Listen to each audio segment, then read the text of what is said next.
Welcome, everyone, to the Meaningful Hearts Podcast, where we discuss the everyday questions that make us or break us if we let them. With your hosts, Drew and Daniela. Take our hands and let's walk this journey together.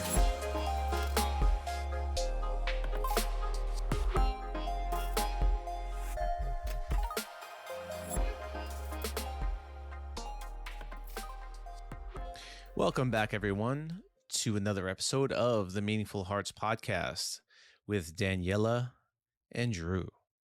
Today, we want to lighten things up a little bit and talk about a wonderful trip that we recently went on.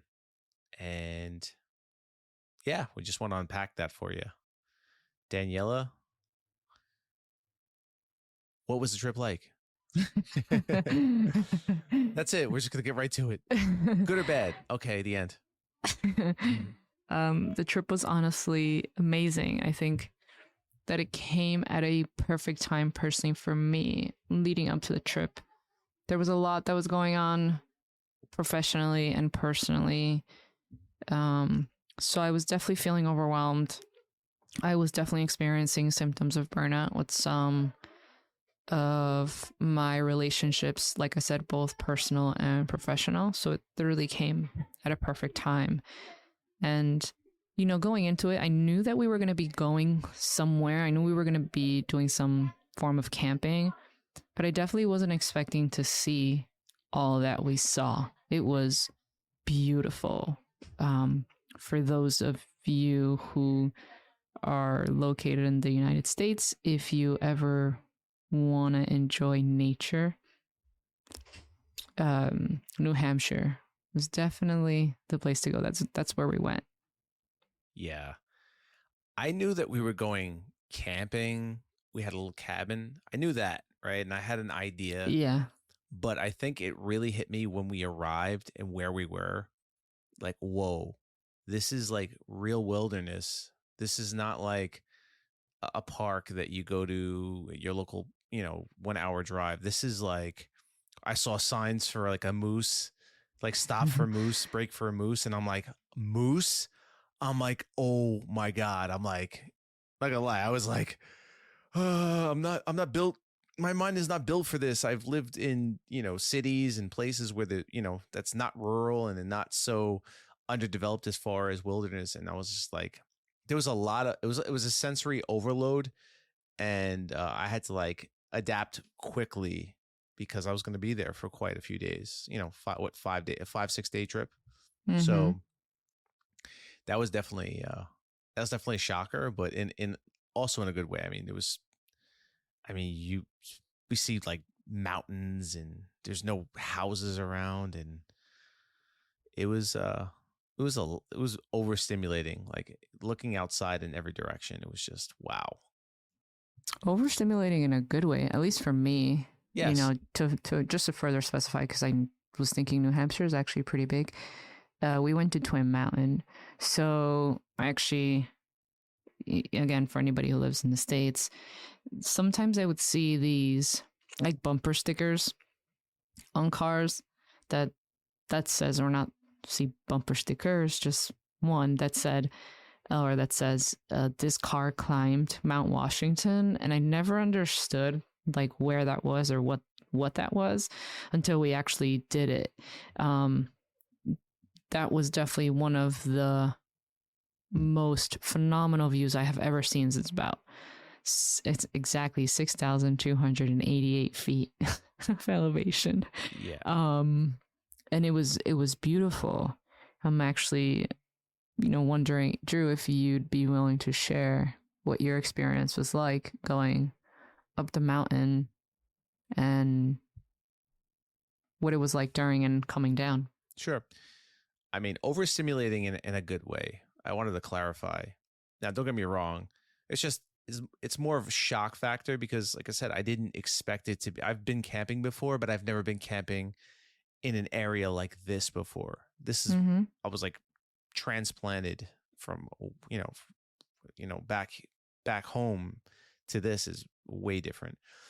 So like, yeah, we're going to go climb, Mount Washington, and we're going to get on a road and we're going to go there. And I was like, okay, at first. And then I noticed that we were, when we got to the front, the guy checked us in. He said, okay, just make sure you drive low gear going down. And I'm just like, is this serious? And then we started on that trip going up the mountain, and it's a 2-lane road.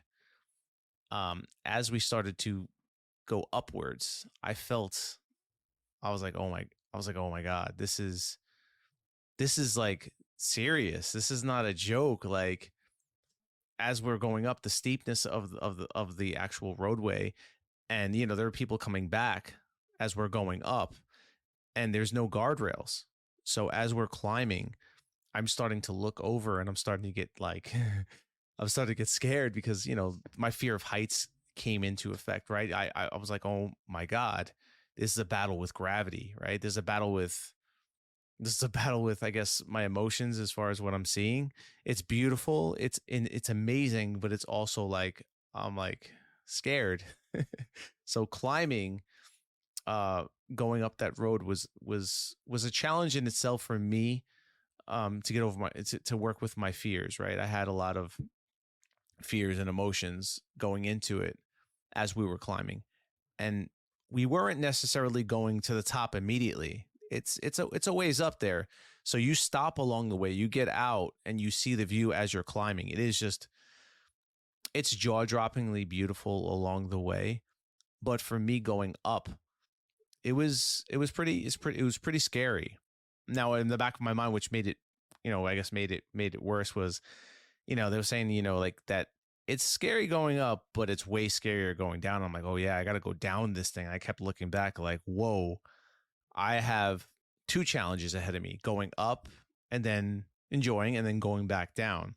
So that's what I was battling with. But along the way, as we were stopping, I was taking in the sights, and I was just so enamored. I was so blown away at what I was seeing. I mean, as scared as you are, you still get to enjoy what you're seeing because it's phenomenal. It is the most beautiful sight besides seeing Daniela, the most beautiful sight I've ever seen in my life. It is just, there's nothing that I've seen more beautiful than that as far as nature's concerned, as far as views. It was wholly National Geographic. Well, that's awesome. Thank you for sharing. I hope you know that I didn't ask. Well, I put you on the spot a little bit, but I think a fear of heights is something that people can really relate to. And, you said right now he's saying it was scary, but I was there. I know it was really scary for him. And to see how scary it was for you and to hear you talk about it now, I think that in itself, just that small part of the trip can be very powerful, because our podcast focuses on building a more meaningful life. And I think for you to face your fear in that way, especially because you weren't the one driving. My dad was driving, so you had no control over anything. And I remember seeing your face, and I was concerned. I was worried. I'm not as fearful of that type of height. I'm more of like, when I get to the top, or when I'm in a high building, I don't look down type of fear of heights. But I'm more adventurous than Drew is. So to see what that was like for you, naturally I was concerned. And I thought to ask you here that question, because when it comes to building a more meaningful life, it is about facing your fears. And I think I remember saying to you afterward, I was so proud of you because you tried. I mean, you really had no choice because we just went, but you could have easily said, no, like, I'll just wait for you guys down here. And you really tried. I know that internally it was very intense for you, but it wasn't like a full blown visible panic attack that could have panicked my dad and his wife. And I wanted you to share that because I think people can relate to stuff like that. Going out in nature can be very scary for some people. Like seeing the moose sign, right? I was over here like, yeah, we're going to see a moose. Let's go. And Drew was like, oh my God, we're going to see a moose. And when we talk about experiences, everybody experiences things differently. So it's good to share both of our perspectives and what it was like. But I really do genuinely commend you for facing your fear, and anybody who does, because that's really what life is about, is facing your fear. Yeah. I would say that, I was texting my friend Tarun about it, and he's like, honestly, also commends me on facing my fear of heights. But he also said, you don't get the reward of the view without going through the travels to that, right? Going through the process. You got to earn that. And it is worth every dime to go all the way to the top to see that. I have incredible pictures. I have people like, where were you? Like, are you up in the clouds with God? Like, you're so high up that it feels like you're looking down upon the world. It is outstanding, and it was such a beautiful day. On top of that, I was just amazed. And for the record, it wasn't that scary going down. I wasn't, honestly. That was a cakewalk. I was not I was concerned at first, but when we started driving, I was like, oh, it wasn't bad at all for me anyways. I was cool. Yeah. It's Thank you. very, very, very beautiful. I think one of the things that I would like to talk about for myself is, I love nature. The views were outstanding, and they were very beautiful.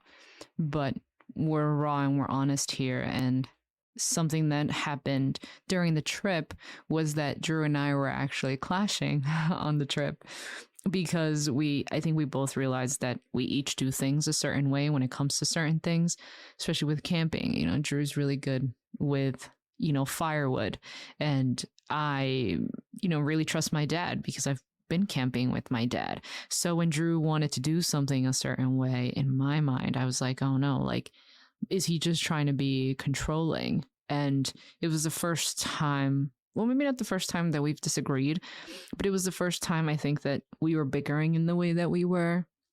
And I think that was really a growth moment for me. I would assume also for Drew, but don't assume. I'll let you share your side in a moment. But again, it is part of building a more meaningful life, is acknowledging, sometimes when we go on trips, or when people go on trips, all you really see is the pictures. You don't really see the things that go beyond them. And I think that it's important to talk about these different components too, because I know I certainly learned things about myself that I don't necessarily like. I think at some point you told me that the way that you were doing things, you felt like I was making a comment about it and that it wasn't good enough. And that kind of sucked to hear, I don't, because it made me feel like, damn, I'm being a micromanager. And it's a trigger in my life, because I have family members who are micromanagers, and it's not a good feeling. So I really had to take a step back and reflect and think, okay, how can I work through this? And it just so happened that I was in this beautiful place where I could use nature to my advantage, not only to appreciate it, but to take a step back and be fully present and think about, how can I better handle myself? How can I be a little bit more patient while still acknowledging that I'm allowed to get annoyed sometimes? I think when it comes to relationships, sometimes there's not enough space for being annoyed or being upset. A lot of people spend time trying not to hurt the other person's feelings, or, they don't know how to resolve conflict sometimes. And I think it's important to acknowledge when we're not seeing eye to eye on things. And then we were driving back to New York. It was fine.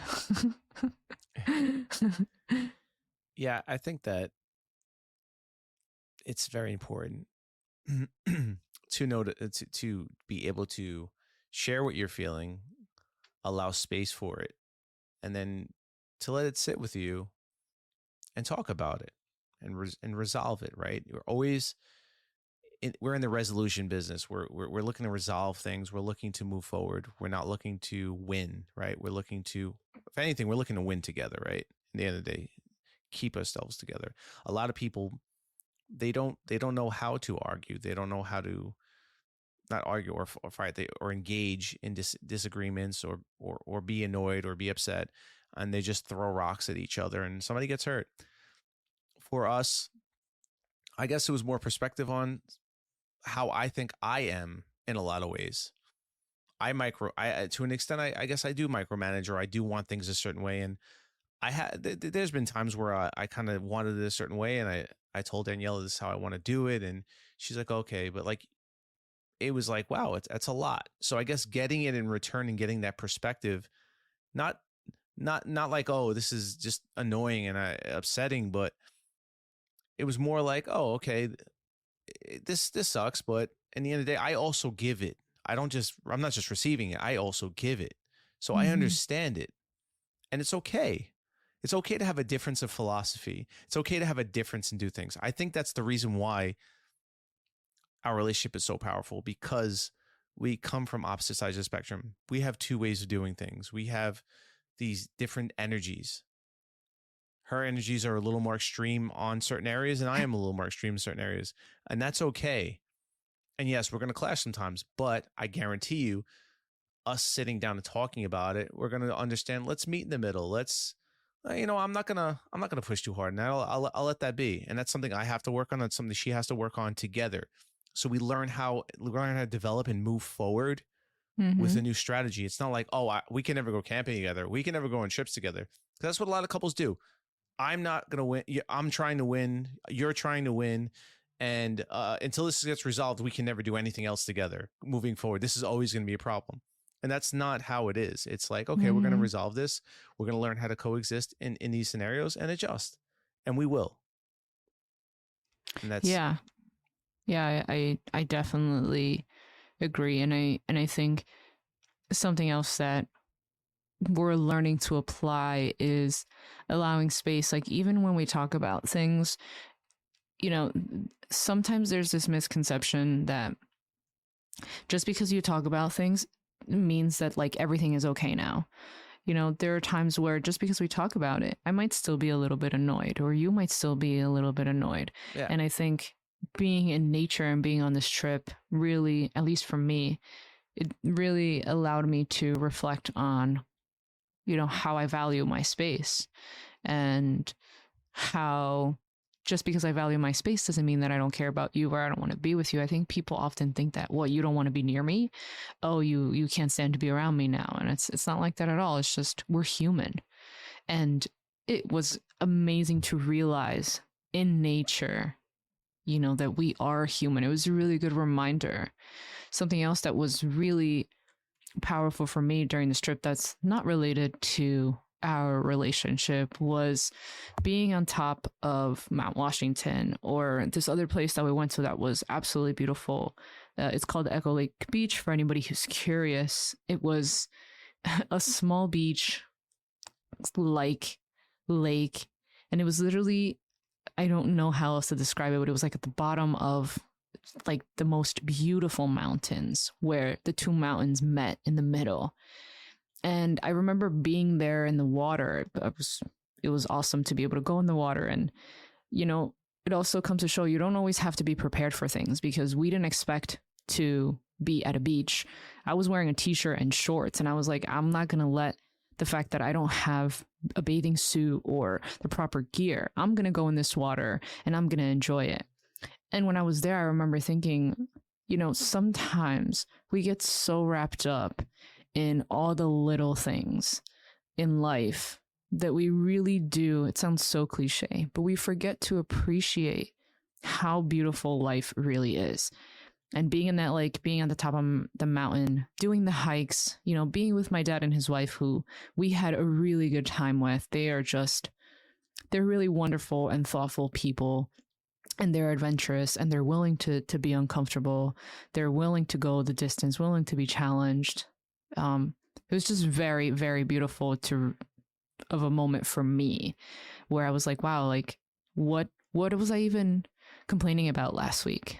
I gotta be honest, I was so present every day. I mean, you and I were bickering, but I was so present to what are we gonna do today? Like, what's on the agenda? It wasn't, oh man, I need to do this, I need to do that. It wasn't like that. And I think nature is such a powerful tool and we really do take it for granted. There are some of us who may not be as fortunate to live in nature. I know Drew and I, we live in New York City. So we're not necessarily, we don't have access to nature like that. No. But it is important to take the time to be in nature so that you can see life is so much more sometimes than just our problems, than just the negativity, than just the conflict. And now I'm rambling. No, that was excellent. Yeah, for me too. I also, even though we kept some space between us at certain points and moments, it wasn't like, well, I'm really upset with you for giving yourself your space. I admired that. I think we did it on a healthy level. It wasn't like, I'm so mad at you right now.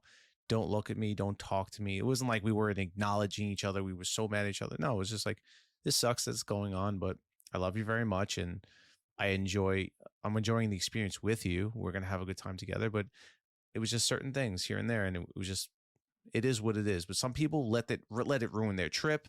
They would fight Right. and they'd be on the opposite sides until the trip is over. And then they'd probably, who knows? But yeah, being at that lake, I jumped in the water in my underwear, which is something, like I said, I wasn't prepared. Neither was Daniela, and we weren't prepared at all. But I was like, you know what, I'm going to do this. And there were people around. It's like we were just alone in the dark. It was like golden hour, so the sun was hitting just right, and we were in the water, and we were taking great pictures. And then out of nowhere, there was a bald eagle flying over us, which was like, it was literally soaring around us, like right over our heads, like not directly over our heads, but like where within an eye shot, we saw it, and it was just like, wow. I mean, the pictures, the atmosphere, the water, it was an experience of not just sights, but feelings, smelling, just reconnecting.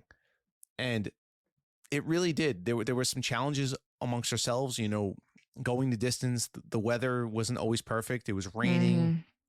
We got to feel all the elements.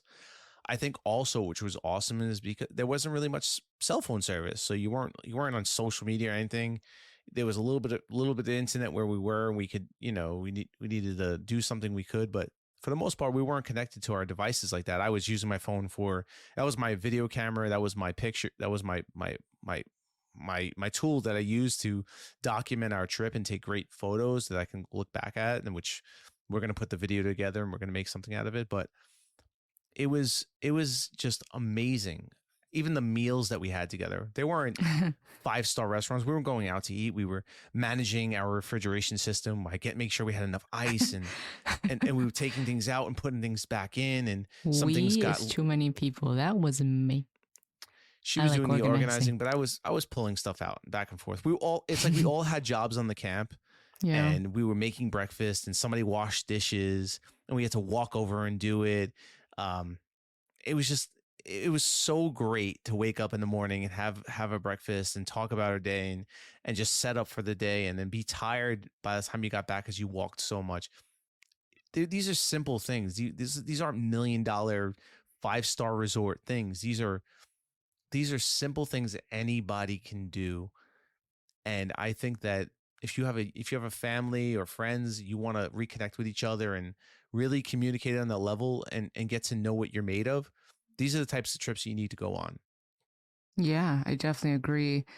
I think one of the last things that, as you've been talking, started to stick out for me is the importance of company. You and I, we're partners, but sometimes when you go away with people, you're not really sure, how it's going to be with other people. I think that you and I were very fortunate to be with two people, my dad and his wife, that they were just so welcoming. Like when you went swimming in your boxers, like I think they teased you a little bit, like, it's fine, you can do it. But they ultimately really encouraged you. They were like, we don't care. Like, we're going to be respectful. And, that's not necessarily always the case. You don't always get that with people. Or when we would sit down and my dad's wife would ask, what are you guys looking to do today? She was mindful of your fears. She was mindful of what we wanted to do. She was mindful of limitations. And I think one of the things that I really enjoyed was either at the end of the day or at the start of the day, she would do this really cute thing where she would be like, so today we did. And she would literally like recap. But it was awesome, you know, to have that. And this is a couple that is in their 50s and 60s, you know, yes. Drew and I are 30, 40. And just to know that you can connect with people despite the age differences based on a commonality, a shared interest of love for travel, love for nature, and love for challenges, that is a phenomenal experience. And I think that really does paint the perfect picture of what it means to have a meaningful experience. It certainly was the case for me. I was a little tired today after getting back into the groove, but now reminiscing and talking about it, I'm starting to get like energized again, remembering the feeling. It is a wonderful experience that we had. And we barely touched the tip of the iceberg as far as things so to do much there. But and let's just say that yes, they're in their 50s and 60s, but every trek that we went on, any hiking trail that we went on, it wasn't like, oh, they can't do that.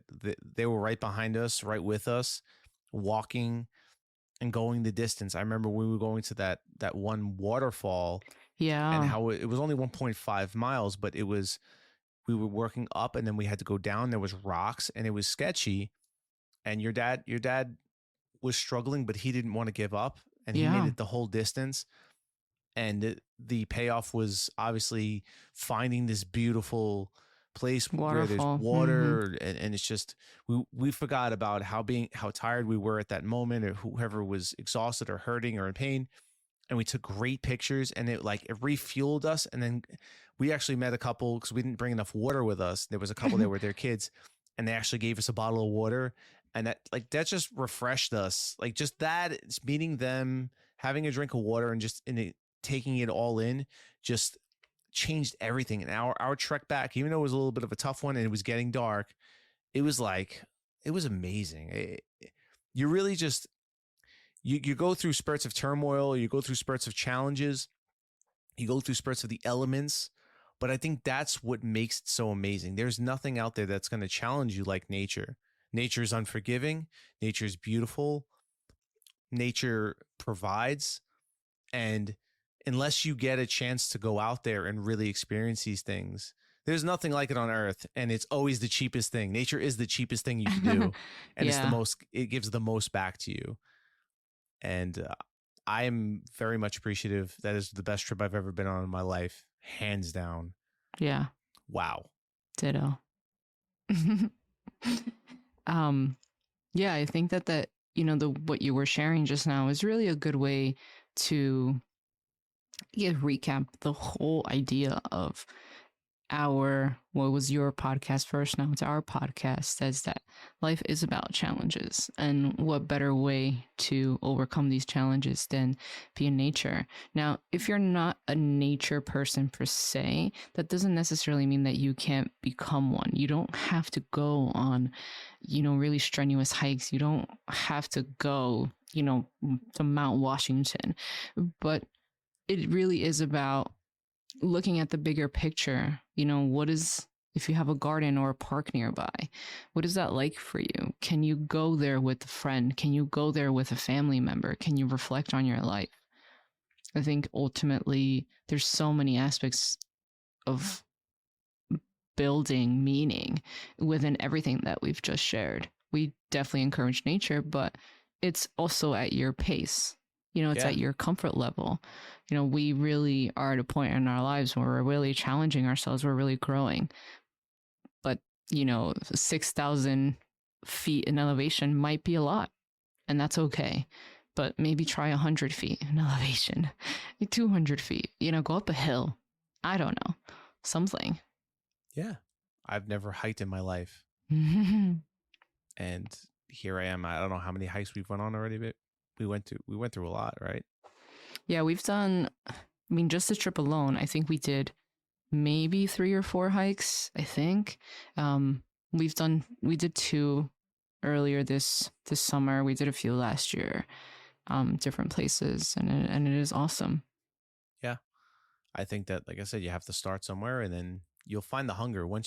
I'm telling you, once you see the view of what you get it's intoxicating. And It is. It's also very rewarding. Like getting, for Yes. me, that's the most rewarding part of nature and hiking, getting to the top and sharing that moment of, yes, I did it, and having Yes. somebody cheer you on. Like I said, we were very fortunate to have great company. My dad and his wife, they're awesome. If they were to listen to this, they'd probably be so excited to hear us talking about them. Yes, But they yeah. were awesome.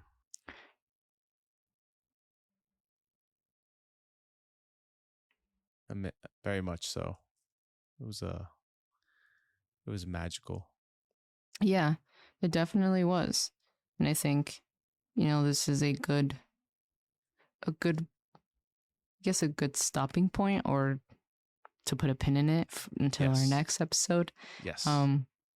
I really hope that in listening to us be raw and be honest and share our experience, you take one thing.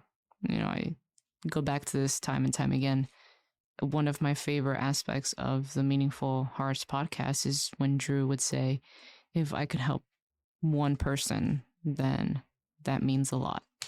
And we hope, or I hope, that this has been valuable. Yes. Thank you very much for listening, everyone.